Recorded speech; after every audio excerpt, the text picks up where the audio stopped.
Let me tell you, getting old is like your body forgets who's boss. 3 weeks ago, I'm hauling groceries upstairs, feeling fine. Then bam, my back gives out like a snapped rubber band. Now here I am, stuck in this wheelchair, staring at my Dallas living room like it's a life sentence. But today shook things up. AM sharp, that's when Marcy storms in, my physio lady, with her neon leggings and a voice that could wake the dead. 10 days of her yammering about mind over muscle Michelle, while I'm just trying not to yelp when she twists my knee. But today, doorbell rings. I shuffle my wheelchair over, those wheels squeaking like they're mocking me, and swing the door open, ready for Marcy's grapefruit perfume. Except it's not her. Standing on my porch is a man who looks like he's been airbrushed onto one of those romance novels my book club secretly passes around. Tall, shoulders like a damn boulder, stuffed into scrubs that are fighting for their lives. Skin like polished mahogany, eyes blue as a Texas sky. Not contacts either. Real, honest-to-God blue. And he's got this grin, half smile, half smirk, like he's already figured out I'm gonna blush. "A man," he says, voice like warm honey. "Marcy's on vacation. I'm Marcus, you're filling. Now let's get one thing straight. I'm widowed.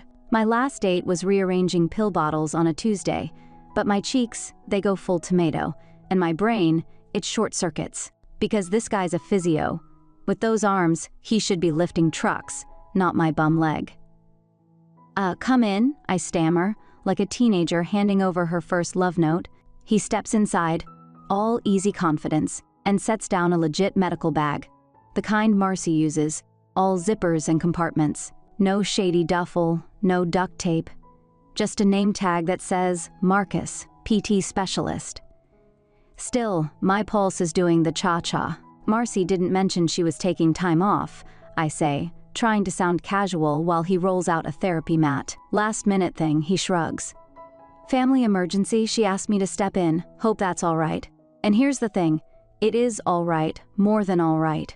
Because as he starts explaining the exercises, slow, patient, no Marcy-style barking. "All right, Ms. Michelle," he said, turning to me with that smile again. "Let's get started." And that's when it hit me. This man, this ridiculously good-looking, impossibly charming man, was about to put his hands on me. My year-old bad back having hasn't done yoga since the S-self. I felt a flush creep up my neck, and for the first time in a long time, I wasn't sure if it was from pain or something else. Marcus's hands were warm, like really warm and strong. I could feel the heat of his palms through the thin fabric of my shirt as he lifted me out of the wheelchair like I weighed nothing. I'm not exactly a feather, mind you, but he made it look effortless. For a split second, I was pressed against his chest, and I caught the faintest whiff of his cologne, something clean and woodsy, like cedar and citrus. It was nice, too nice. He laid me down on the bed face first, my back exposed, and I felt a weird mix of vulnerability and something else I hadn't felt in a long time. Desire? No, that couldn't be it. I'm 63 for heaven's sake, a retired chef with a bad back and a dead husband. Desire wasn't exactly on the menu these days, but then his hands were on me, kneading the knots in my lower back with just the right amount of pressure. He'd warmed some oil in his palms, and the scent of eucalyptus filled the room. I closed my eyes, trying to focus on the relief spreading through my muscles, but my mind kept wandering. It had been 3 years since my husband Frank passed, 3 years of empty mornings and even emptier nights. My kids were in Houston, living their busy lives. My son Michael, running his tech startup, and my daughter Emily, juggling her law career and 2 toddlers. They called every Sunday, but it wasn't the same as having someone there.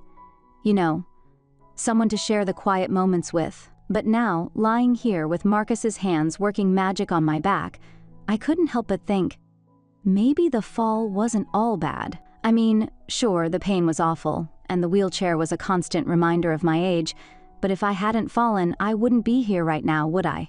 With this man, this gorgeous man, touching me in a way that made me feel alive. It had been so long since I'd felt anything close to this. Frank's hands were the last ones to touch me like this, and even then, it was different, comfortable, familiar. This was ecstatic.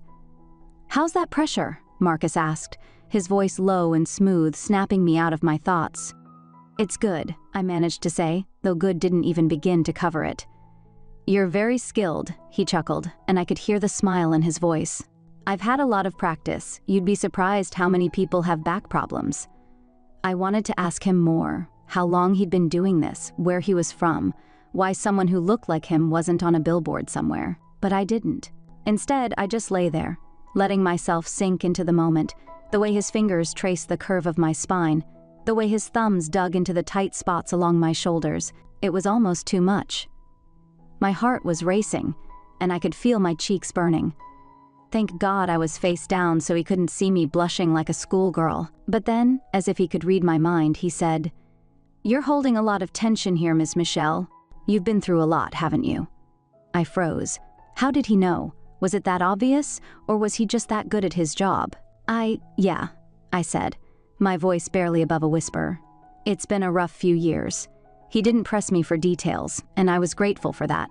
Instead, he just kept working, his hands moving with a kind of precision that made me wonder if he'd done this 1,000 times before.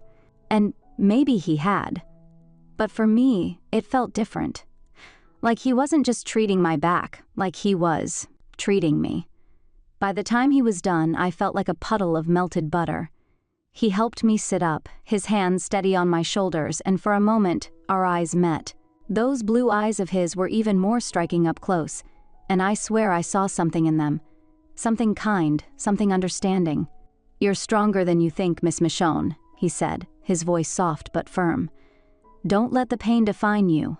I didn't know what to say to that, so I just nodded, my throat tight with emotions I hadn't let myself feel in years. As he packed up his things and headed for the door, I couldn't help but wonder, was this just another day at work for him? Or was there something more behind those eyes? And more importantly, would he be back tomorrow? After Marcus left, I sat there for a while, staring at the door like it might magically open again, and he'd walk back in. My back felt better, looser, lighter, but my mind was a mess. I couldn't stop thinking about him, the way his hands felt on my skin, the way he looked at me like he actually saw me. It had been so long since anyone had looked at me like that. I dragged myself to the bathroom, gripping the edges of my wheelchair like my life depended on it. Showering had become this whole production since the fall. I had to use a shower chair now, and even then, it was a struggle. But I needed to wash the day off, to clear my head, or at least try to. The water was warm, almost too warm, but it felt good against my skin. I closed my eyes and let it run over me, trying to relax, but my mind kept circling back to Marcus. The way his hands moved, the way his voice sounded, the way he made me feel. Alive. Really alive. It had been years since I'd felt anything close to that. Frank had been my rock, my everything, but after he was gone, it was like a part of me went with him. I told myself I was fine, that I didn't need anyone, that I could handle being alone. But now I wasn't so sure. I reached for the shower head, adjusting the spray, and that's when it hit me. A wave of something. Desire. Longing. I don't even know what to call it. It was like my body had woken up after a long, long nap. I felt my cheeks burn, and not from the hot water. What was I doing? I'm a year-old woman in a shower chair, for crying out loud. This wasn't me. This wasn't who I was. But then again, maybe it was. Maybe this was just another part of me I'd buried along with everything else. I shook my head, trying to clear the thoughts, but they lingered, stubborn and insistent. By the time I got out of the shower, I was exhausted, not just from the physical effort, but from the emotional roller coaster I'd just put myself through. The rest of the day dragged on. I tried to distract myself, watch some cooking shows, flip through an old recipe book, even called Emily to check in, but nothing worked. My mind kept drifting back to Marcus. What was it about him? Was it just his looks? Or was it the way he made me feel seen, like I wasn't? Just some old lady in a wheelchair? That night, I couldn't sleep. I tossed and turned, my mind racing with thoughts of him. Would he come back tomorrow? What would he say? Would he touch me the same way, with that same gentle confidence? I felt like a teenager with a crush, and it was equal parts thrilling and embarrassing. The next morning, I was up before the sun, waiting. I told myself it was just because I was eager to get my therapy done, but deep down, I knew better. When the doorbell rang at exactly 10:03 a.m., my heart leapt in my chest. I rolled myself to the door as fast as I could, my hands trembling on the wheels. And there he was, Marcus, standing in my doorway like some kind of dream, his blue eyes sparkling in the morning light. "Good morning, Miss Michelle," he said, that same warm smile on his face. "Good morning," I replied, trying to sound casual, like my heart wasn't doing somersaults in my chest. "Come on in." He stepped inside, and just like that, the room felt brighter, warmer. I didn't know what it was about this man, but he had a way of filling up the space around him. And for the first time in a long time, I didn't feel so alone. Marcus's hands were on my back again, and I swear every time he was at it, it was like I forgot how to function. His fingers worked their way down my spine, pressing into the knots with this perfect balance of strength and gentleness. I tried to focus on the relief, on the way my muscles were slowly unclenching, but my mind was everywhere. Every brush of his skin against mine sent a little jolt through me, and I couldn't tell if it was the therapy or something else. "All right, Miss Michelle," he said after a while, his voice calm and steady. "Let's try standing now. We need to work on your mobility." I nodded, but my stomach did a little flip. Standing was the hard part. It wasn't just the pain, it was the fear. Fear of falling again, fear of being helpless. But Marcus was there, his hands firm on my arms as he guided me up. "Take your time," he said, his voice soft but encouraging. "I've got you." And he did. He had me. His grip was strong, his presence steady, and for the first time since the fall, I didn't feel like I was about to collapse. We did a few simple exercises, shifting my weight from one foot to the other, taking small steps. And the whole time, he was right there, his hands never leaving me. I could feel the heat of his body, the way his breath brushed against my neck when he leaned in to adjust my posture. It was overwhelming in the best and worst way possible. By the time we were done, I was a mess. My back felt better, sure, but the rest of me? I was hot and bothered, my heart racing like I'd just run a marathon. And the worst part? I didn't want it to end. I didn't want him to leave. As he packed up his things, I sat there, my mind racing. I knew what I was about to say was risky, maybe even inappropriate, but I couldn't help myself. The words were out before I could stop them. "Marcus," I said, my voice trembling a little. "Yesterday, it was so hard for me to take a shower. Maybe you could give me a hand today." The second the words left my mouth, I wanted to take them back. What was I thinking? This wasn't me. I wasn't the kind of woman who asked for help like that, especially not from a man I barely knew. But the truth was, I did need help, and more than that, I wanted him to be the one to help me. Marcus froze for a second, his hands stilling on the zipper of his bag. I could see the surprise in his eyes, the way his brows lifted just a fraction. For a moment, I thought he was going to say no, and I braced myself for the embarrassment. But then he nodded, his expression softening. "I understand," he said, his voice gentle. "It's hard for you right now. I'd be happy to help." Relief flooded through me, but it was mixed with something else, something I couldn't quite name. Excitement, nervousness, maybe a little of both. I nodded, trying to keep my face neutral. But inside, I was a whirlwind of emotions. He followed me to the bathroom, his steps quiet behind me. I could feel his presence like a shadow, steady and reassuring. When we got to the bathroom, he paused, looking around like he was figuring out the best way to do this. "Do you have a shower chair?" he asked, his tone professional but kind. "Yes," I said, pointing to the corner where it was folded up. It's not the most glamorous thing, but it helps." He chuckled, and the sound eased some of the tension in the room. "Glamour's overrated," he said, unfolding the chair and setting it up in the shower. "Let's focus on what works." I stood there watching him, my heart pounding in my chest. This was really happening. He was really going to help me. And as much as I tried to tell myself it was just about practicality, I couldn't ignore the way my skin tingled at the thought of his hands on me again. Marcus was careful, so careful, as he helped me into the shower. He adjusted the water temperature, testing it with his hand before letting it run over me. The warmth was soothing, but it was nothing compared to the way he gently lathered the soap in his hands and began the job. His movements were slow, deliberate, like he was handling something fragile. And maybe I was. Maybe we both were. I couldn't help but laugh a little, trying to lighten the mood. "You know," I said, my voice playful. For someone who's so good with his hands, you're awfully shy. He glanced at me, his cheeks flushing just a little, and I swear it was the most adorable thing I'd ever seen.